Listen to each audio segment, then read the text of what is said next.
Good morning. Welcome to the second Code of Conduct meeting. Today is the day where we get into the nuts and bolts of the decision making around the changes in the Code of Conduct. We have a brief presentation, and I will say this, and this is one of the things that I believe derailed us a lot last year is let's stay focused on what we're supposed to stay focused on. We're supposed to stay focused on driving this Code of Conduct, which is still just a written document until we deprogram mindsets and understand what students need better. Let's stay focused on what the topic and the charge that our facilitators have for us today. As always, one of the things I think we should do every time is make sure we go around the room and kind of reintroduce ourselves. But again, thank you for coming. I appreciate all the work of the people that kind of set this up last time. I think it really started and sparked some great momentum that we will unapologetically keep doing with U of L and Dr. Dawson. So I will just pass it around the room. Oh, John, where did you do that? Oh, boom. So I'm going to sit down and eat a donut. So, speaking of which, I'm glad that segued nicely because I want to reiterate the role of facilitators. We are once again facilitating. We, the three of us, Kristen, Mindy, and myself, are focusing on the process in which we are going to do this. We are not going to technically have opinions about the content because that is not our role. We want to ensure and engender collaboration and transformative results. And in order to do this, we want to ensure the inclusion. What I mean by that is your ideas and expertise are heard. We want to be able to talk about our ideas in a way where not one person is monopolizing the discussion, because we know that everybody at this table has something very important to say. So our focus today will primarily be, like with any other meetings, the process in which it's done. I'm going to kind of take a moment to review the desired outcomes. By the end of the meeting, we will have, look at it with me, review the role of the facilitators, which I just did. We are going to do a very brief review on some discipline data that will look at the core challenge of our work. As we move forward, then that's when we're going to get into the nuts and bolts. As Dr. Marshall said, looking at the core challenge of what it is that we're faced with in order to make that transformative change. Then we're going to collect that input as it pertains so we can, in fact, work on the bigger desired outcome, which is make those revisions to the Code of Conduct. So at this time, Mindy's going to go over our working norms, as it is very important for all of us to be mindful of them. Ms. Mindy? We talked about this last time, but I know that we have some new folks that came onto our committee, and typically we don't like to add folks after we start. We realize it changes the dynamics of a committee, but we did want to keep some of your advice and be sure to include teachers as they're the ones that are touching our students every single day. Our working norms, we went over them before. It's your green, it's your bright green sheet, looks like this. And I'm looking around, is there anybody here at the table that wasn't here last time? You weren't here last time. Anybody else? Okay, Sam. Okay, so we ask that you be fully present. We do realize that you have families and that you have other things to do other than be here, as you're here as a volunteer.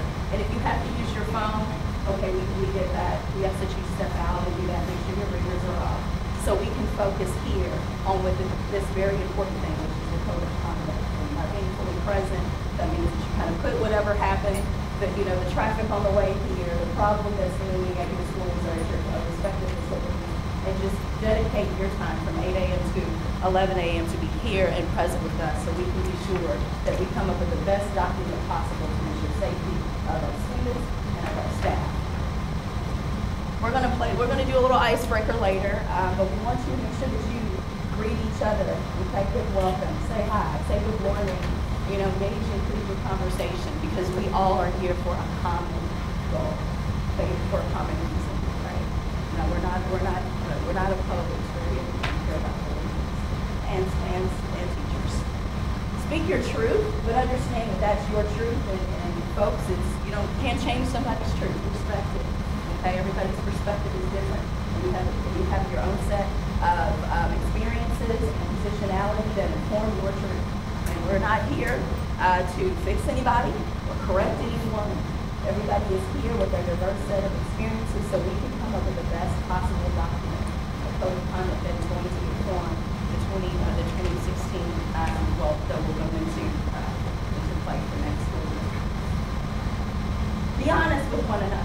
but be respectful. So it means if you want to talk, we're going to make sure that you get a chance to talk. And it's set up that way so everybody gets a voice.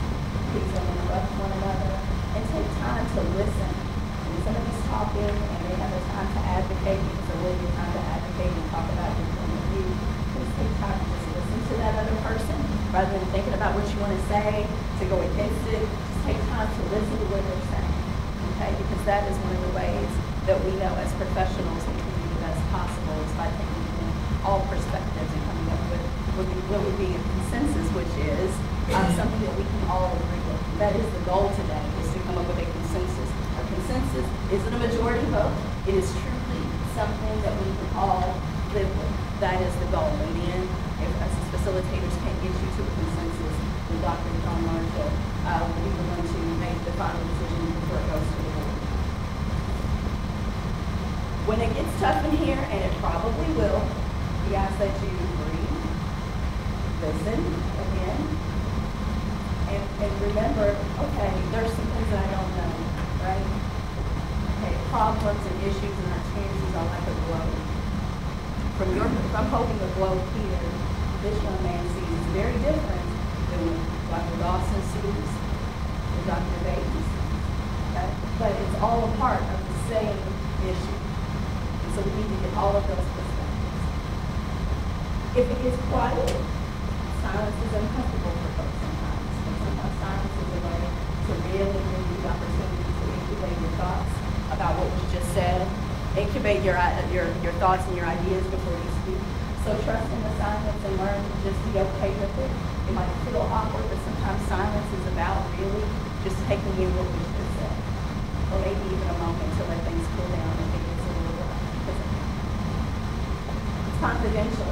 We do realize that there are cameras here, so that it's very limiting in terms of confidentiality, but consider it as being an ombudsman. Consider confidentiality in this way. And that we are here as a committee working on a common goal together. And we ask that you not go back to your respective locations and talk about folks that are on the committee.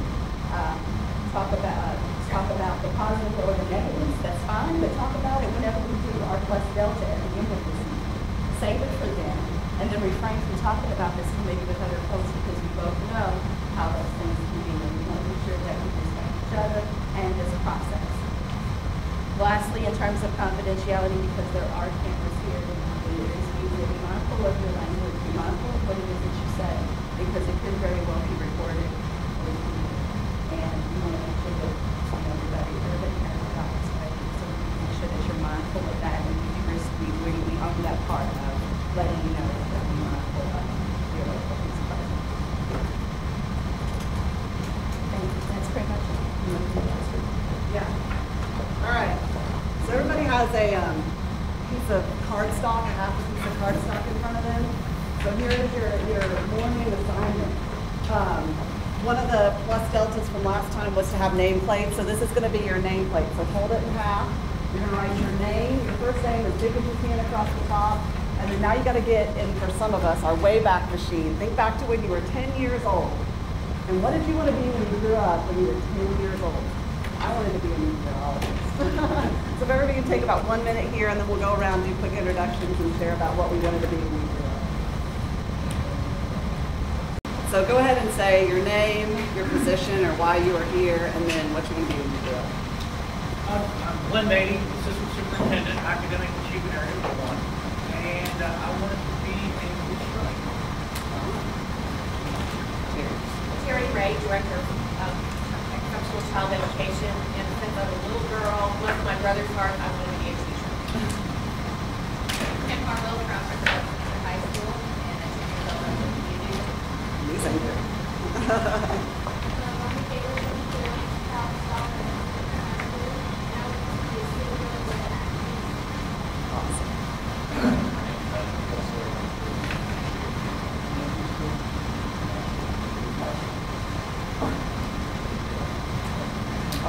Heather Mockler, District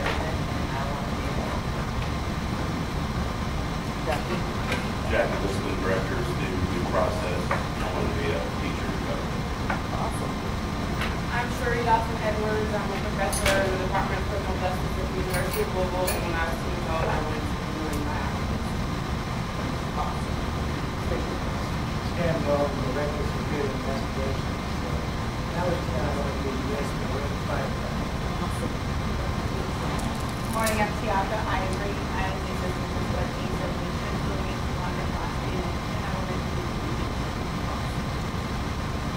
Reference director of personnel, when I was a kid, I wanted to be a chef. I'm Joe Barton, office manager. And at 10, I wanted to be the starting shortstop. I'm Denise Williams, the principal at Weatherspoon.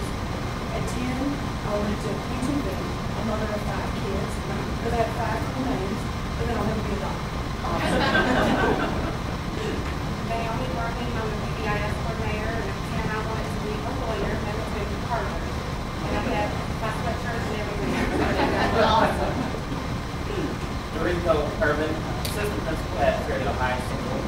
18 years old. I wanted to be an NBA basketball. My name is John Michael, student at Fairfield High School. When I was 10,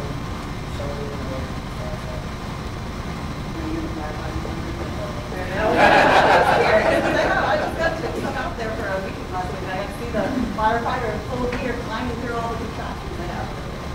Awesome. Sir, would you say your name and what you're going to do in your role? My name is Sean Garfin. I'm the director for Safe House Neighborhoods. And I wanted to be a rural biologist. My mom put that in my name. I really wanted to be what's a Hey, we have 2 astronauts in this world. my name is John Joe, the principal of my name. And I was Awesome. John Marshall, what do you want to do when you were 10? My name is John Marshall, the chief executive officer when I was 10.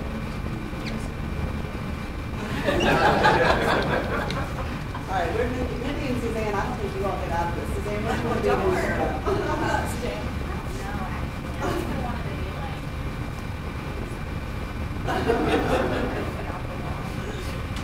Hi, Mindy Eaves. I'm the ombudsman for the school district. And at 10, I just knew I wanted a house in Prospect with 5 kids. Awesome. All right, well, I just thought that'd be a little fun. We could start to continue to learn about each other. So last time we had a kind of overview data presentation from Dr. Dina Dawson, our Chief of Data Management. And as the facilitators were thinking about how to lead this conversation, there seemed to be a need to show a little more of a deep dive data on a specific section that we will get here shortly. So unfortunately, Dr. Dawson is out in Arizona presenting at a conference. So we have Dr. Judy Vander here with us today, and she is going to share a little bit of a deep dive specifically around disruptive behavior. And hang on, I got to make sure my computer doesn't shut down in the middle of all this. And she's just going to share for about 10 more minutes with us about some additional data that will drive the rest of our conversation. So without further ado, Judy, introduce yourself and say what you wanted to be when you grew up. Hi, I'm Judy Vanderhaar. I'm an evaluation specialist in the Department of Data Management, Planning and Program Evaluation Department. I wanted to be a teacher. So I'm happy to be able to share some additional data going deeper into a very important topic, which is the category of disruptive behavior. I want to acknowledge Brittany Crawford. She's a doctoral student at U of L. She's an intern, great, and she helped put some of this together. I'm excited to share this with you. I did my first empirical study on discipline with disproportionality in 1997 in my master's program, and I haven't stopped doing this research since. So I'm also chair of the discipline data subcommittee for the district, and I look at this data every single day. So I feel very, in this area I feel the most informed about, and I'm happy to share some of what I've learned through national research and looking at JCPS data. So I'm not going to go over the overview. Basically, I'm going to show you some additional data that I think would be helpful and talk about intensity levels that I think you all will be going into further, and then some other considerations I'm going to go through for you all to think about as we move forward. This is a review. I was asked to stick to the facts, which I will do, and kind of remind you all of what was presented last time. So again, the reason this category is so critical and the reason why districts all over the country have decided to break this down further is because it is it's the widest category. It's the #1 reason for referrals for the last 10 years. And it's problematic for many reasons. It's not really fair to our administrators to have to go in and kind of figure out what disruption is, even though there's a description in the glossary. Part of this also is the responsibility of the State Department, because the State Department sets these codes as well. However, we now have discretion in terms of breaking things down further, which is good news. So it's considered deliberate disruption in our system. It's disruptive behavior. So as you all saw last time, basically looking at the referrals, and this was through the 70th day of school, 83% were considered coded minor. Of that 83%, 30% were for disruptive behavior, and an additional 20% failure to obey. And this is really important because as you'll see in the examples that I shared, there's a lot of overlap, and this is the problem. So a lot of failure to obey staff is coded as disruption, and we'll see a lot of other issues, even attendance, coded as disruption. So we have 23% additionally of that 83% category as attendance issues.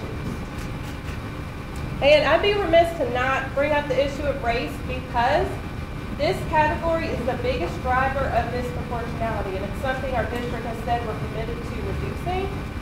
70% of the referrals last year were for disruptive behavior. 70% were for Black students. They make up 38% of our population.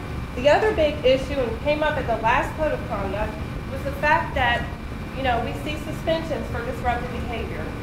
We'll go into that a little bit more. But basically, a principal was talking about the need to kind of ratchet up. So 50% of the kids getting disruptive behavior referrals have repeat referrals for disruptive behavior. So that's a big issue. About half of them only had one, and this was for the whole of last year. 15% of the kids had 5 or more. We had up to 60, a kid with 60 disruptive behavior referrals. So it can get pretty intense. And so, again, the issue of repeat disruption is really an important thing to consider. I'm not going to read this, but basically the point here is that we have to avoid simplification because we all want to, it's easy to kind of, try to simplify the issue around the disproportionality, around this issue. And it's a confluence of social, political, historical, economic factors. It has to do with so many things. So it's, as you people in the school know, and administration and the community, it's very complex, so we can't simplify what's going on. But what I want to do here quickly, instead of just saying, hey, look at across the district, we have 155 schools, to really demonstrate the point is that I'm going to show you within every level, within the same school, we have variation in intensity. These are all disruptive behavior referrals that resulted in suspension of children this year. So we have school 1, so I don't know if you all over here can see, but so we have the lower intensity and the higher intensity. A student wrote a obscene note with profanity. That's in one school. In the same school, a student bit another student. Those were both coded disruptive behavior and both resulted in suspension. At another school, a student was waiting for the bus, was asked to sit between the set of doors. He went without incident, but after a few minutes, he began to crawl the floor, throw his backpack, and get up from the area. This is an elementary student who was suspended for that behavior, considered disruptive. We also have, at the same school, a kid suspended for this disruptive behavior was considered, he stabbed another student with a pencil. So again, just the point, the other thing to note here is we have profanity. We also have a code that is considered profanity, and it could have been coded under profanity. We also have a code called fighting, striking students. That other incident could have been where the kid stabbed another student, could have been coded under fighting, striking another student. So again, across the board, we really need to work on clarifying these definitions and then making sure those behaviors are coded correctly in our system, because without that, we will not have valid data and we cannot then intervene and target our interventions and really see the trends going on. Same thing here with middle school. We have, in one school, a student raised his foot as if she was going to kick a teacher. That was considered, that child was suspended for disruptive behavior. And at the same school, a student was removed from 2 classes while in the hallway he hit another student. So we see here, it's coded as disruptive behavior, but that could have been coded as fighting or striking a student. But again, we have varying levels of intensity. At the other school, a student was eating candy in the classroom.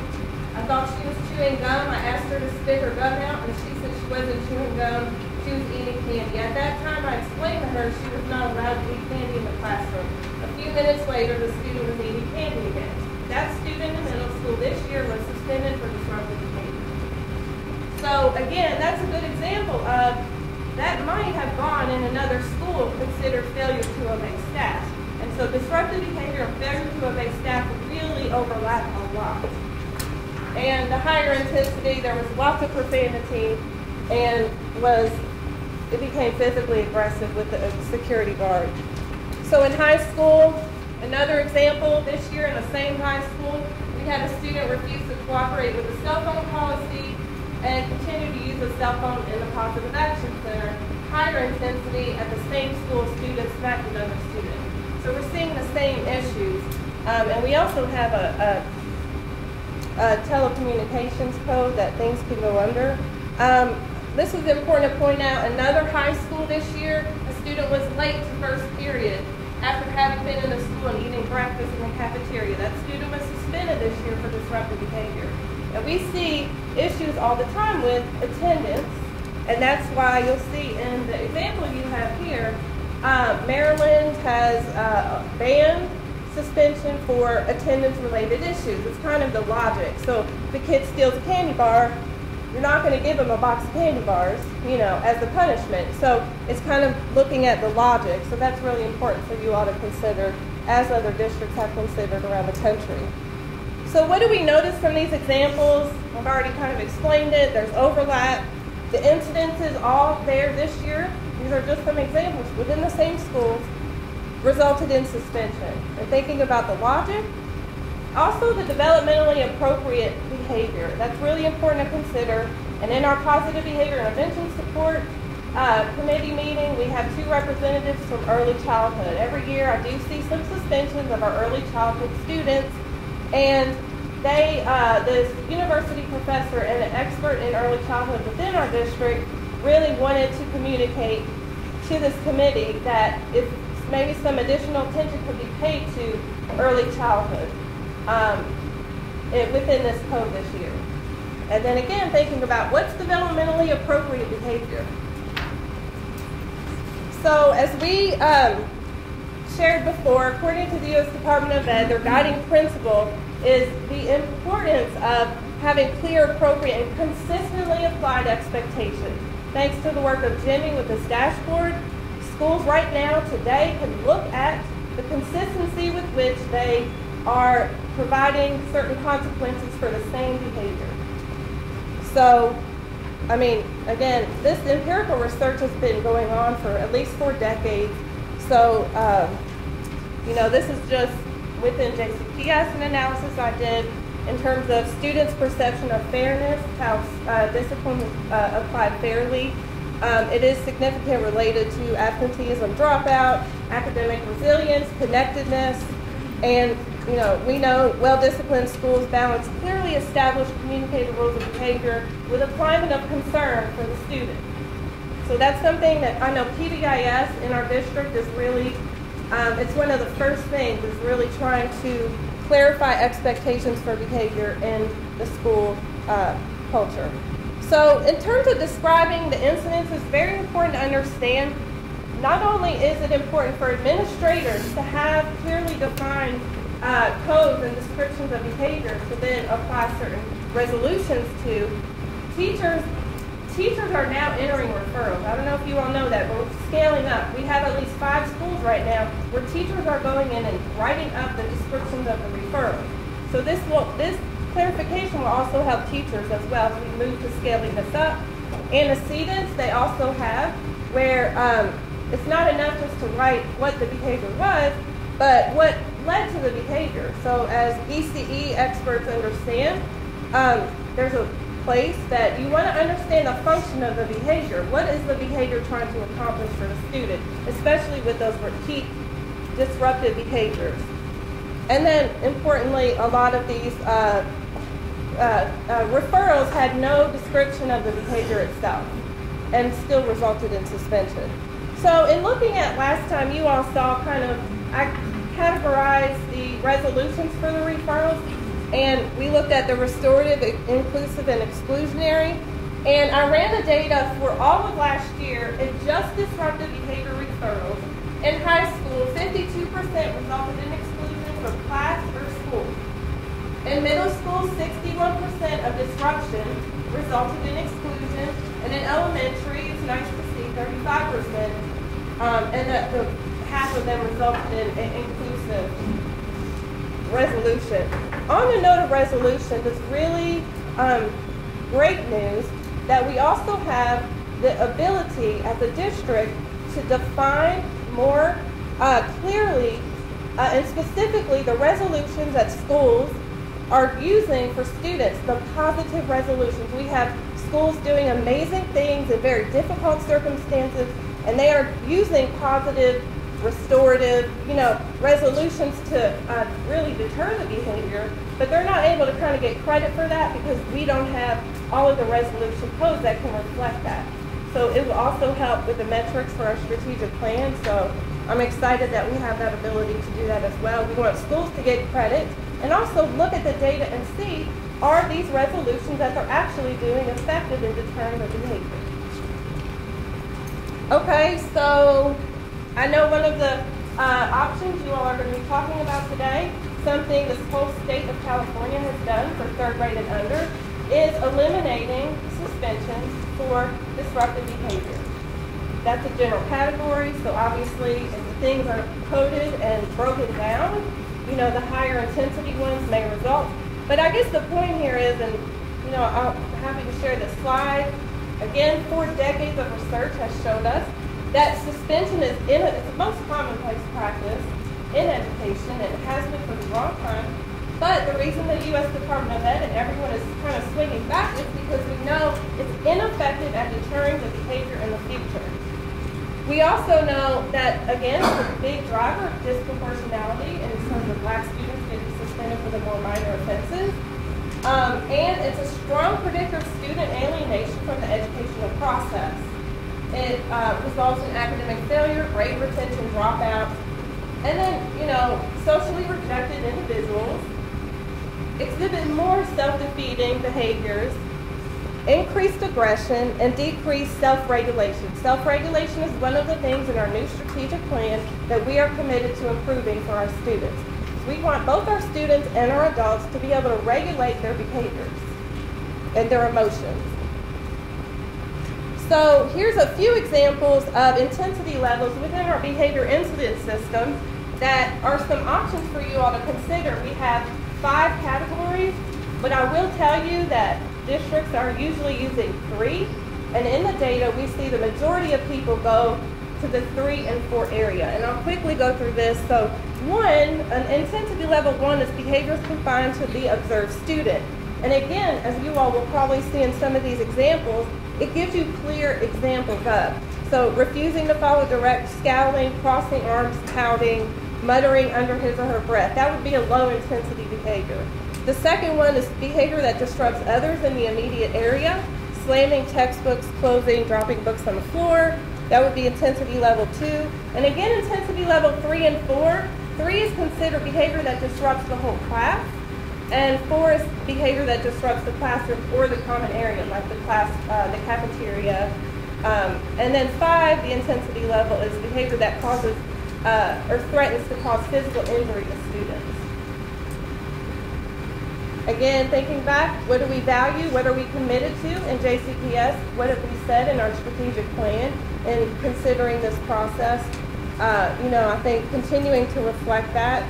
I also want to share again the dashboard we have. As you all go through this, you can see not just within specific schools, but district as a whole, by elementary, middle, and high school, how are we currently applying punishment for disruptive behavior? Not just punishment, but resolution.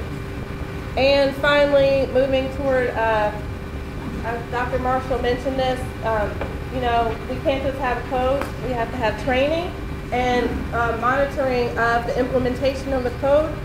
Once the code is set, and Gina has also agreed that this makes plenty of sense, that we can systematize looking at when the violation or the behavior is not aligned with the consequence given.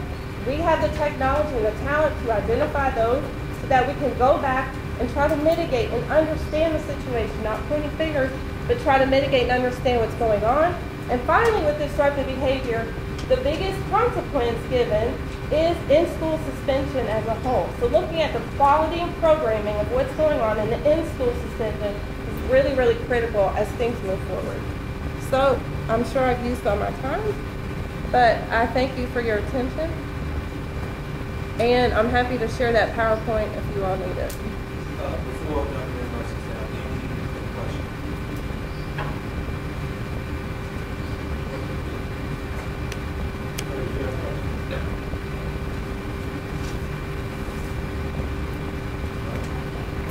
Thank you so much for that information. And once again, the purpose of that information was to help you make an informed decision as we move forward.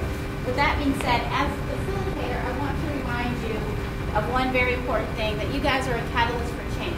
Okay, one of my favorite sayings is, Warren Buffett said that somebody is sitting in the shade today because somebody planted a tree a long time ago. Remember that as you're working through this work today. Okay? Catalyst for change, and keeping in mind all of the great information that was shared by Dr. Vandermeer. So at this point, let's talk about and basically focus on that core challenge of deliberate disruptions as outlined in the Student Code of Conduct. So what I'm going to do right now is we're going to take about 5 minutes. I want you all to list and generate, because it was very evident that that was the widest category, right, of violations. So let's take a minute to just do brainstorming. There is no wrong answer in this activity. What I want you to do, when it's call out, and as you're calling out, Mindy will scribe for us in terms of what you think are some things that are coming up in schools, or just what you think may come up if it hasn't come up already, that would be categorized and or considered a deliberate disruption. All right, the teacher, we want somebody to repeat what I'm asking you to do. Any volunteers? So no volunteers, I'll call. Mr. Diller, what's the task at hand?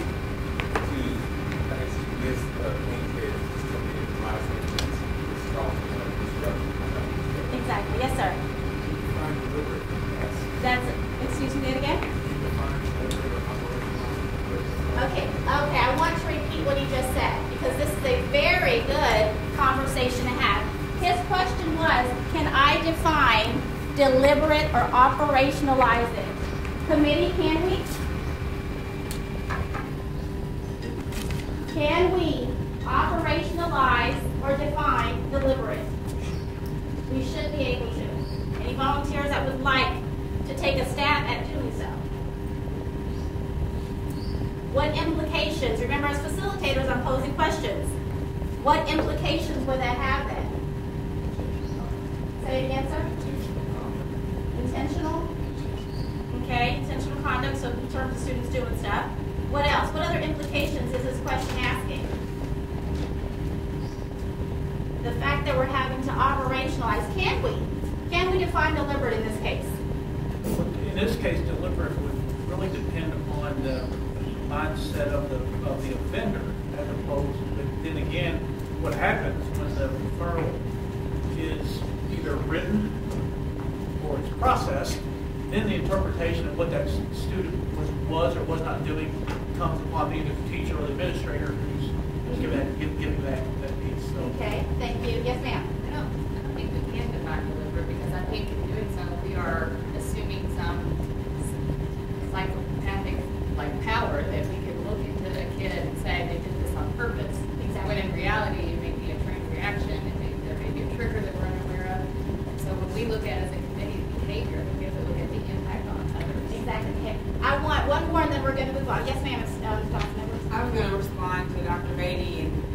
can suggest that maybe it's not the mindset of the student, it's the perception of the punisher That's what I that, said. that determines what's deliberate, whether the student was being intentional or not. So. Okay, good stuff, perception. So sir, I'm not trying to ignore it all, but I want us to kind of, so hold that thought, but as you hold on to that thought, we're going to now open the floor for people to determine what they would consider or what is sometimes determined in classrooms as deliberate, and then we're going to revisit that definition.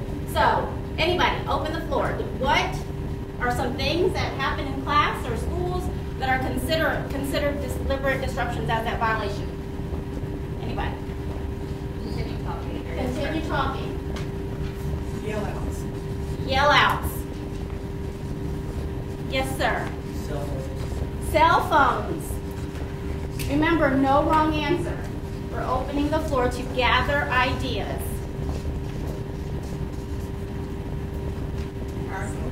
Arguing.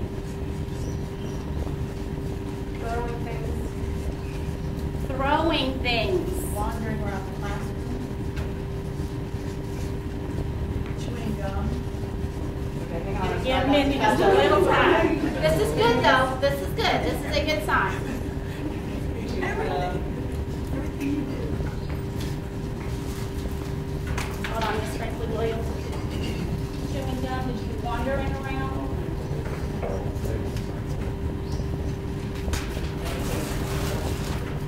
No wandering. Yes, ma'am. I was gonna say, not coming to class prepared.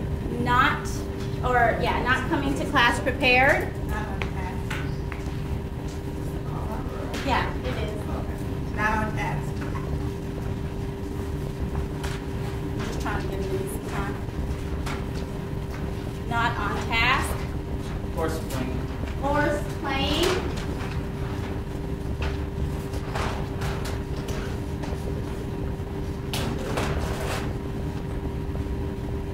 Was it horse playing? Horse playing.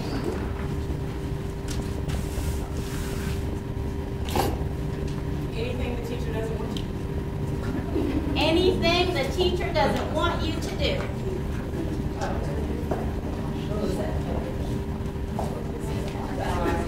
Say again. Being up out of your seat. Out of your seat.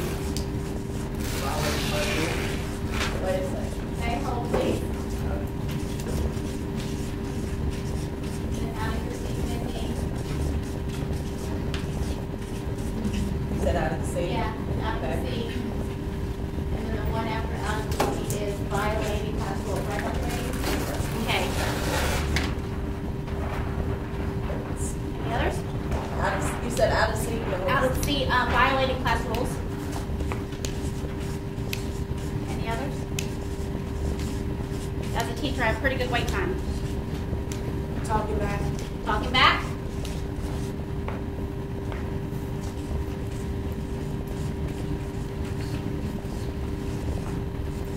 Use of profanity. Vanity.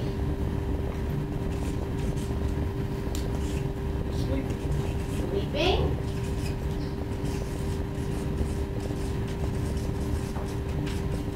Sleeping.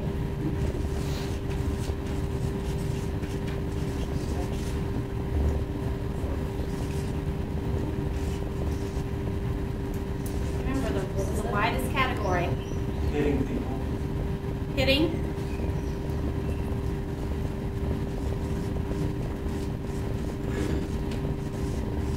Is that hitting staff, hitting anyone? Dr. Marsh said hitting anybody. Not People. following class rules, anything that deviates from what the expectations are. Follow class rules. Violating.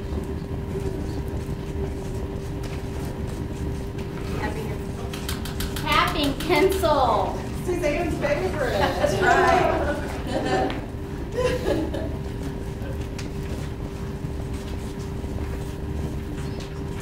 Any others?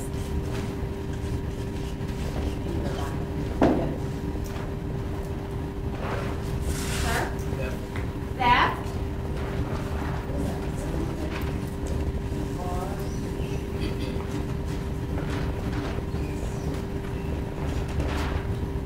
Yes. Throwing things.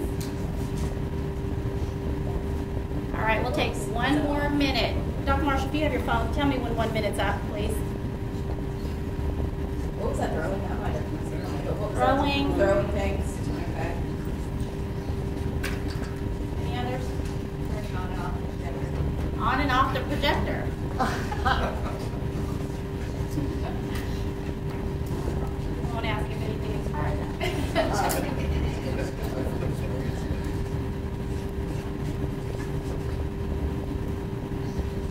It's 1 minute. Okay. All right. Thank you for that discussion. So once again, the purpose was to strictly put everything down, and Ms. Mindy will take over in terms of looking at the list and doing some narrowing. Okay. All right, so do we have any duplicates? Throwing things. Growing things? E and T. What was, What I'm sorry. letters?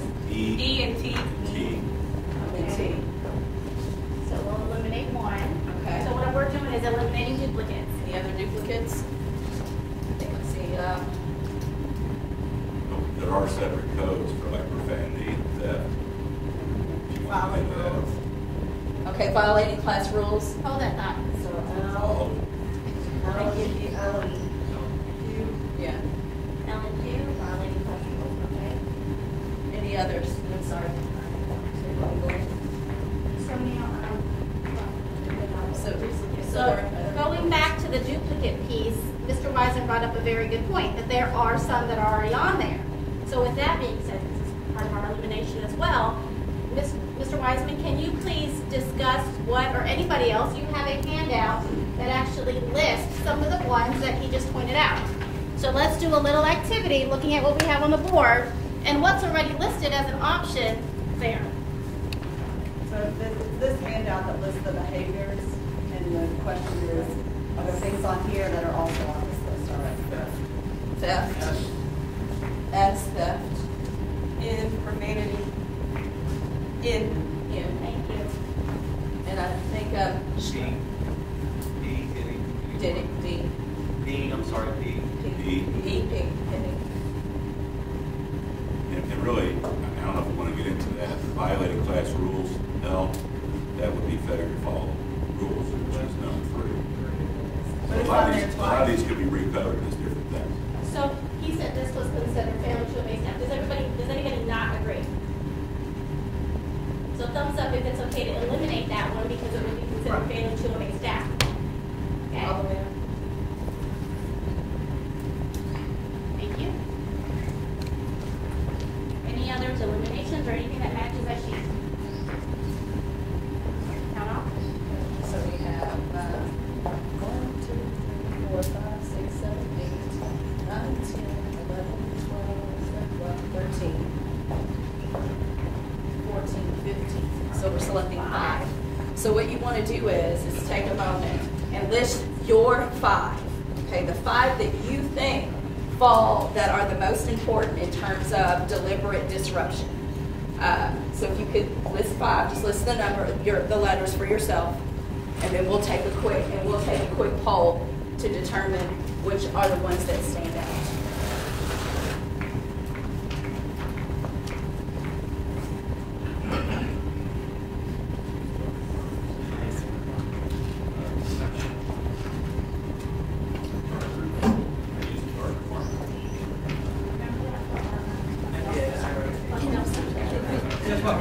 Yeah, okay.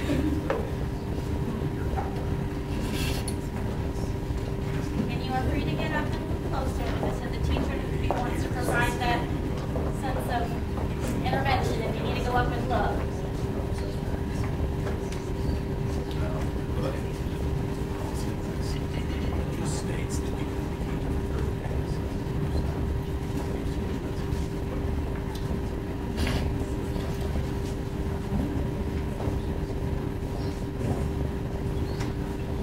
Right, any more time?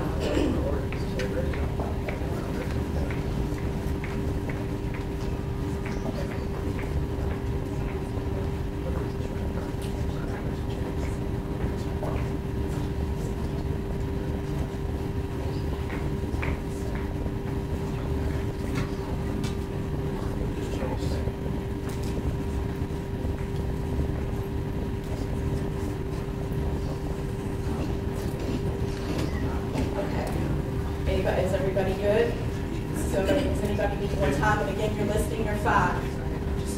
Just the letters. Your top 5. More time. Okay. Thank you. Thank you.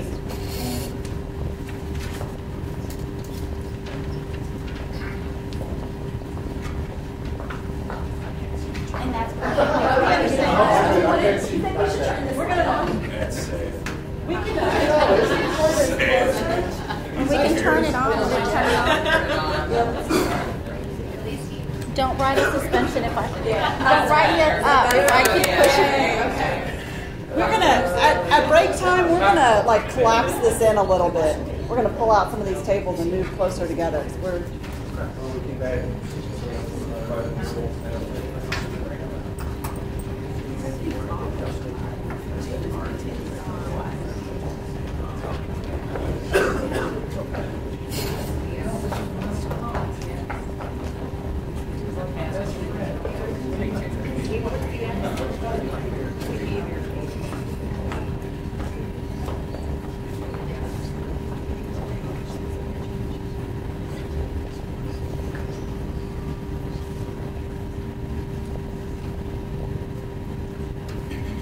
Okay, so is everybody good? You have your top 5 listed?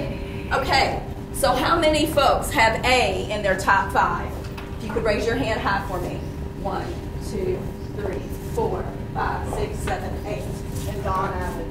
I have a caveat for mine because I lumped M, E, D, and A all together. Well, what we will do is that at the next step, we'll get a chance to do some advocacy pieces. We're first going to get the top 5, and we'll give you 30 seconds to advocate. So that was 8. Did you add 9?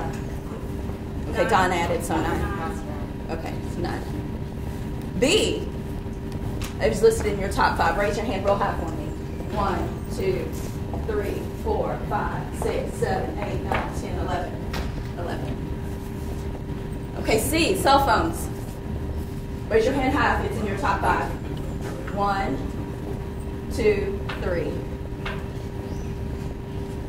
D, arguing. Raise your hand high. 1, 2, 3, 4, 5, 6, 7, 8, 9, 10, 11, 12, 13, 14. It's a high one.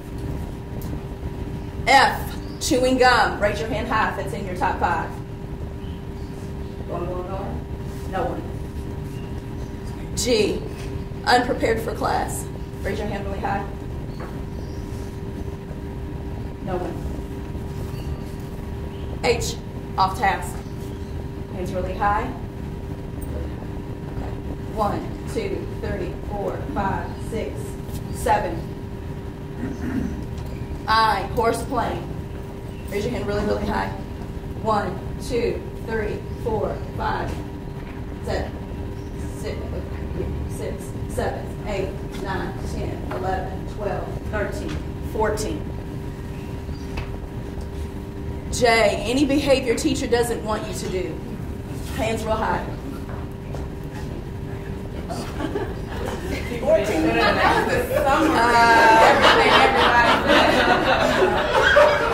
Oh, somebody's feelings are hurt. Okay.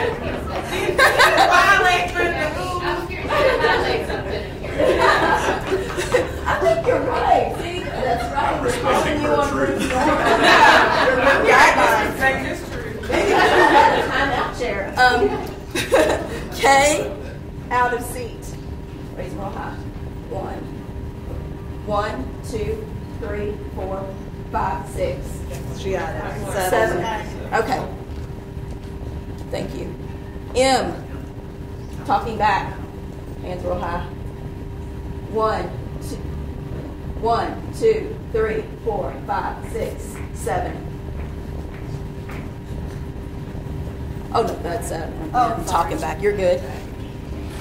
Okay. Oh, sleeping. Hands real high. 1, 2, 3. Tapping pencil. Oh, R, tapping pencil. Suzanne's favorite. Raise your hand real high. 1. Throwing things. Okay, T, throwing things. Real high. 1, 2, 3, 4, 5, 6, 7, 8, 9, turning Dawn out. 9, 10, okay. Sorry, Dawn. On off projector. On and turning on and off the projector, which is B. No, you, sorry. Anyone? Raise your hands real high. Nothing. Okay, so what stands out as what stands out here for us as our top 5? Say that again. Who said that? P. B. Yes. Yell outs. Okay, you're describing. What am I doing? I'm taking her job. Okay. What else stands out? Arguing. What letter is that for me? D. T, right? D. Arguing. What else? T. Growing things. Oh, and horseplay. Okay, so I. Thank you. Sheree, it's I. 14. Yeah. Everybody just circle them. Huh? You circle it. It starts kind of. Okay. Yes. Is that better for everybody? Can you see it better with the circle? Okay. Thank you, Kristen. What else stands out? J. Any behaviors? Oh no, that's zero. No, That was zero. That was zero. That was what Jackie said was stupid. Remember? The facilitators are cooking the books. Well, just okay, but just for yeah. Oh, you know what? That's because this one was 14, and they were joking around. Yeah, okay. They were trying to throw us off. It's T. The next one is T. So T, 10, growing things. Okay. So before we go on to the next step, Jackie mentioned earlier that he had some caveats.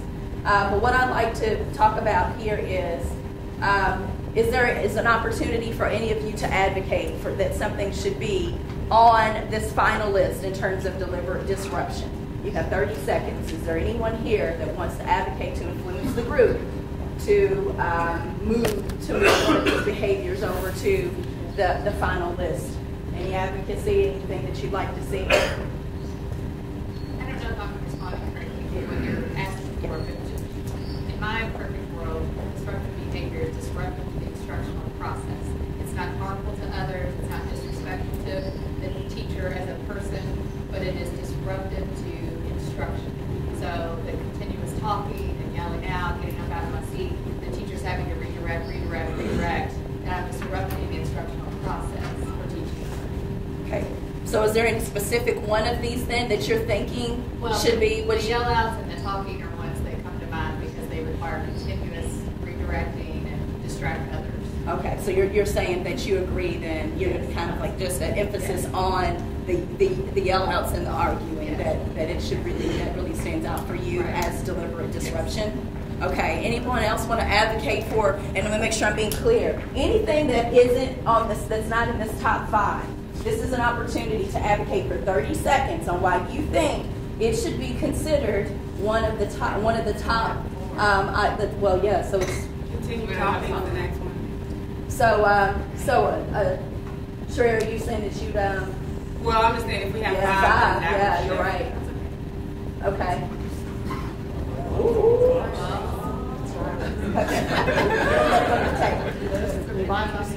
Okay, so these are our top 5. Anybody want to advocate for something that is not already circled? You have 30 seconds now. I just want to say that to me, continuous talking, arguing, and talking back are very similar and could really be combined into one. I was holding on to that. And we were going, and that would be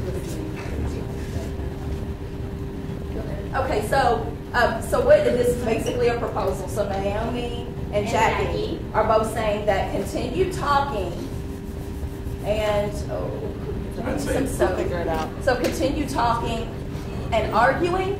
Yeah, continuous talking, arguing, Talking and back. talking back. Yell outs. Okay, so we're talking. Okay, B. Now make sure we got it. B yell outs. So Yeah, just let's call go it ahead and make the together. proposal. Okay. So we have it over here. Why don't we So call it? let's stop real quick so it won't get. You want to move all of them over? No. Okay. So here's how I'm going to phrase this. So here's we're going to, it's kind of like we're going into Robert's Rules of Orders. here, and I need somebody to make a proposal on moving something from this list over to here, which will kind of be our final list that this committee comes up with of disruptive behavior.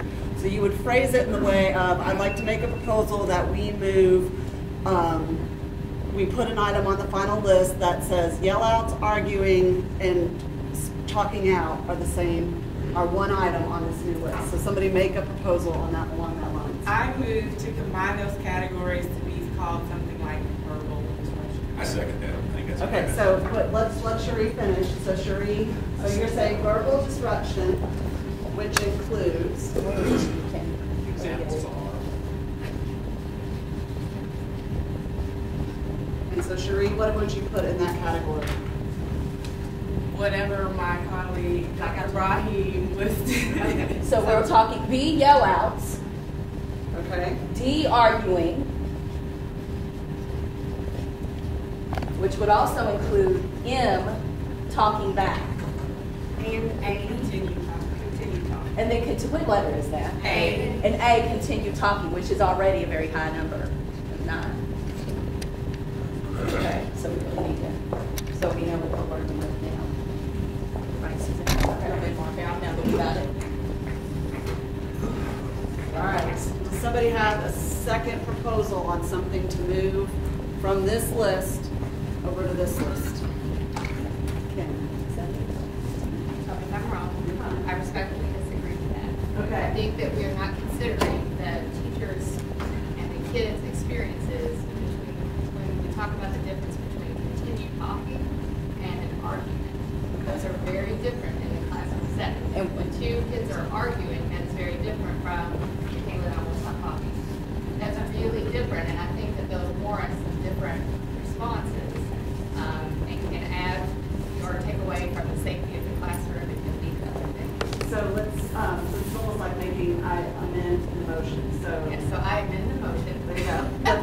The proposal. The proposal, and would argue that verbal disruptions are things that simply interrupt the classroom, but do not, again, cause disrespect to the teacher in terms of her person, because we have a code for disrespectful behavior. So your real proposal, when you come home here, is to argue Is from that continue list. talking. So leave, yell outs, talking about, Leave yell outs and continue talking, remove arguing and talking back. Okay, We we don't need have a a thumbs code up. of disrespectful behavior. There's a pen in there about disrespect. Not anymore. Oh, not anymore. so what, but the argument can still be made. So a proposal could be to make a second category. that Because if include the goal is to we gotta do, we gotta check for a poll. intervene and teach kids, those are very different things. Okay, so is there anybody, thumbs up on that? If thumbs up really high, if you think that that's what it should, if, splitting this. on splitting this, if that's what you think. Okay, thank you. So verbal, It stays as it is. so a verbal disruption. Yeah. And as we have this discussion, I just want to remind everybody to keep in mind, I want you to really, like, we're in a room of, 20 or so people discussing and trying to dissect deliberate disruption. So I really want you all to keep in mind that I just want you to focus on the conversations and the things that are bringing up, as this is something that will be implemented district-wide. Okay, as facilitators, I just want to remind you of that. Okay. So we can carry over to the next. Yes. I do really like, now that we're going through this process, early on, Ms. Harbaugh made a comment about operationalizing the definition of disruptive behavior. And I think that and I don't, there's probably a place for that later, but I want to make sure we get that down somewhere, that we define what disruptive, any type of behavior that disrupts the learning process. So if we're going through the process of trying to quantify what a verbal disruption is, then we should take that step to operationalize what these things really mean, because we had a little bit of a kind of discussion on what deliberate meant and who perceives that. So if you could just say, you want to briefly just say it real clearly, we're going to put it in the parking lot. Can't do it, no. That we want to come up, consider creating definitions for each of the behavior categories. Thank you, Glenn. And we I will think get to it. capturing the essence of what Kim said, which is interrupting the instructional process. I think those were important words, right? Yes. So interrupting instructional processes up. So is this the? Can I ask for a point of clarification? No clarifying. No. Do we have each school writes their own classroom behavior expectations, or is that a district-wide? Kind of like you have right now for bullying, they have the bullying prevention posters that are consistent in the schools. Is there a consistent classroom expectations, or is it by school? I mean, that's a question. Well, that's for go. How about we give that to John? Because we Is don't. there district-wide classroom expectations for each teacher? You're not fully present. The question Heather asked was, is there district-wide classroom expectations, or does each school or each classroom still I think by school? By classroom. So Okay.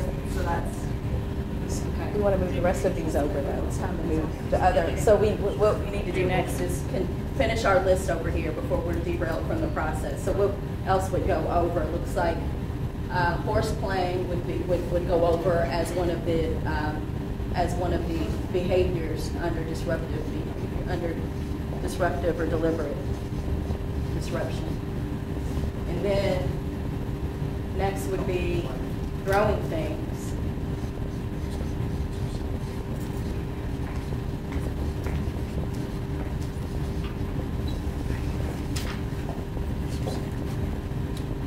We got proposals to move other things over.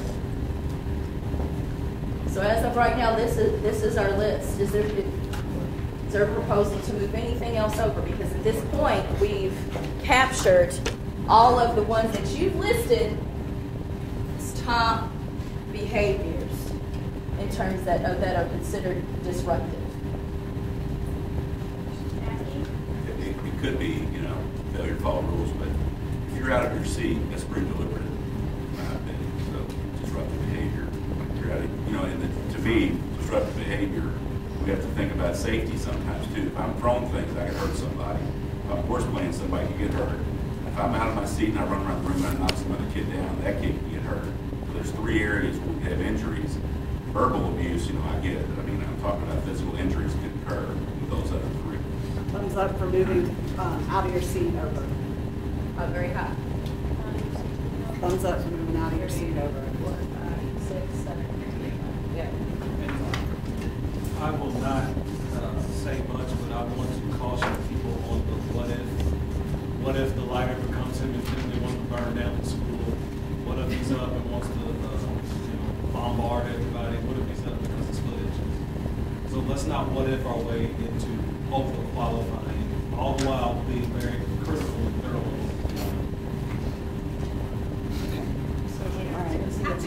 I'm just not knowing, and I made a suggestion for defining these behaviors because I'm unsure what was.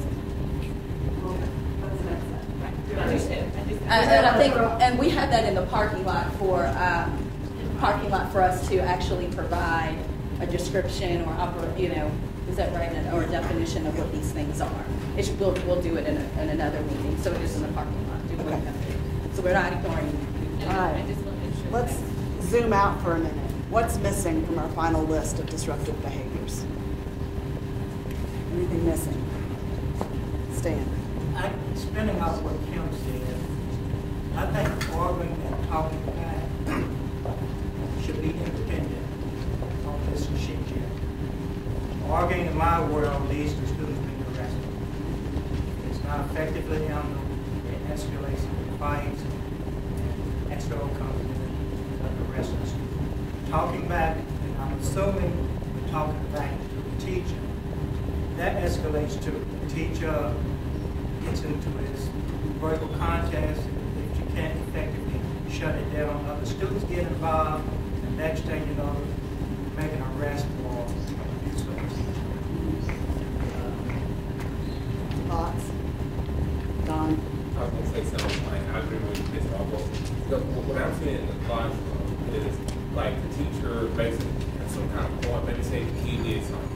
But the kid naturally going to say he didn't do it, or he's going to get his, these kids we deal with now want to get their point across. They have to express themselves. And so many times I see teachers say, no, you don't have the right to do that. And because a lot of people have been growing up like that. And guess what? The kid's gonna lose that because it's you arguing.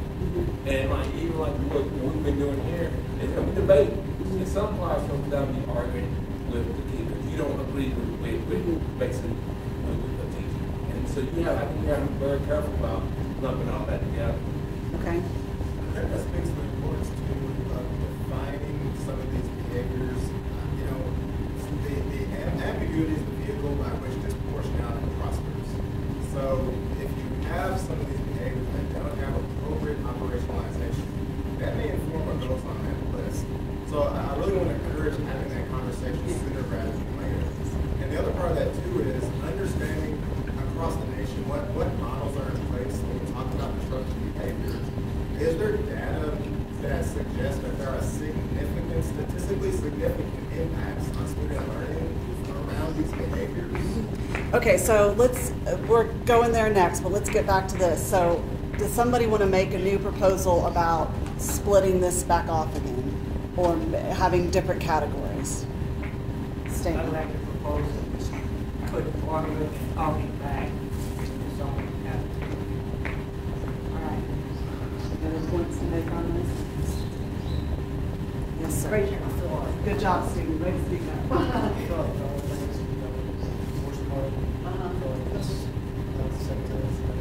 Okay, so let's hold that thought and solve this first one, and then we'll get into horse play, whether we want to tie those two together or not. Sure. I'm not making an argument to change what I moved, but I just wanted to say, you know, I understand Stan's perspective. In his world, that argument leads to arrest. In my world, argument doesn't lead to arrest. It leads to de-escalating the situation. So, I mean, that's just the different perception. So I appreciate that lens. And I also, you know, we're not doing it this way if it doesn't appear yet, but the age appropriateness of what's an argument for a first grader versus what's an argument in Seneca or minor Daniels, you know. So, I mean, those things I know we're going to get into later, but I think at this point I'm still okay with that until we break things down based on age appropriateness. So remember, once again, as agenda, we're just having the discussion, and then there is an item on our agenda for the actual revision piece. So appreciate that. So we want to go back to your poll. So, is there anybody? I asked the question. Do it back and forth. Stan made a proposal to pull out talking back and arguing from verbal disruption. Earlier a lot of you said that you thought it was good to put arguing and talking back in the same category as verbal disruption. Stan is making a proposal to split that out to separate behaviors under disruptive behavior. Almost like a verbal disruption 1 is yell outs and continue talking, and verbal disruption 2 is arguing and talking back. So thumbs up for those that are for splitting out. Hands high, please. Hands high. Hands high on if that's what you support.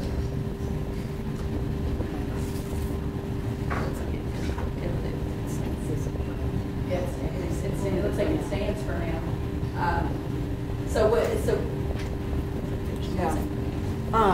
So I think what this exercise has demonstrated, and even this discussion here on the end about how to categorize verbal disruption, is that disruptive behavior is obviously a gray area.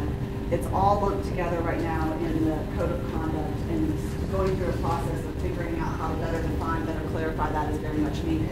So do you want to talk about the 3 options? So there's some handouts over here that kind of talk about some options around this. So you have a 10, 15-minute break here. We encourage you to pick up the handouts, read over them, highlight things that come out of you.